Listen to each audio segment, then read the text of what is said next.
Imagine waking up with serious chest pains. Fear takes hold, but not about what's going wrong or only what's going wrong, but about what it might cost. For millions of Americans, that fear and hesitancy is true. That's because of a broken system. The U.S. healthcare system is costly and inconsistently accessible, leaving many individuals to navigate this uneven and expensive system created by deep policy divides. I'm not a healthcare professional, but my speech today is grounded in research from leading medical associations, respected publications, and the 2024 platforms for the major political parties. The goal is to present an evidence-based summary of issues affecting our healthcare system today and the solutions offered by the political parties. Today, I will first cover those issues affecting our healthcare systems today. Second, the Democratic Party's healthcare reform. And third, the approach to healthcare, finally, the final point, the approach to healthcare by the Republican Party. First, let me start with the issues affecting our healthcare system. So the U.S. healthcare system is facing some major issues. Healthcare spending is staggering. In an article from Health Affairs from just last month, June of 2024, Kean et al. Projects that our 2025 spending for healthcare will be in excess of $5 trillion. That's over 18% of our gross domestic product. If healthcare was a nation, its economy would be third in the world. The U.S. spends more per capita on health care than any of its peers, yet consistently ranks at the bottom. This is as outlined in a review or an article in the Harvard Business Review by Blumenthal et al., published in November 2024.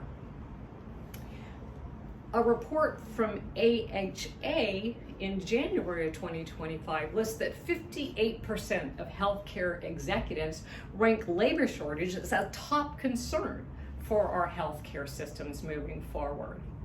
Rising costs for drugs, rising costs for supplies, rising costs for labor are increasing costs for our insurance premiums and applying pressure on the healthcare system. As explained in the Wall Street Journal article by the author Harriet Torrey that was published just in December of 2024. With all of this happening, still millions of Americans remain uninsured or underinsured. And the disparities in our U.S. healthcare systems against socioeconomic lines in not only access but in outcome continue. These challenges highlight that a change is needed. So now that I've gone over the healthcare or the issues affecting our healthcare system, let me get to the second point, the Democratic Party's policies for reform. So the Democratic policy is really to expand the Affordable Health Care Act, aiming for universal care. In their 2024 platform, the DNC stated that healthcare is a right, not a privilege. Universal health care can be approached in two ways. A single payer, which would be the government taking over and funding health care for all residents in the U.S., or a public option where the government steps in and offers an insurance plan in conjunction with private insurance plans. The key points for universal health care are that disparities will be leveled or reduced because everybody will be covered no matter what your income. That costs can be reduced by the government negotiating drug costs and one-point administration, lowering overhead. And finally, Medicare and Medicaid are proven and popular programs, so expanding on those methods is proven and a good platform. So far, I have gone through issues affecting our healthcare. I've talked about the Democratic Party's policies for healthcare reform. And my final point is going to be Republicans' approach to healthcare.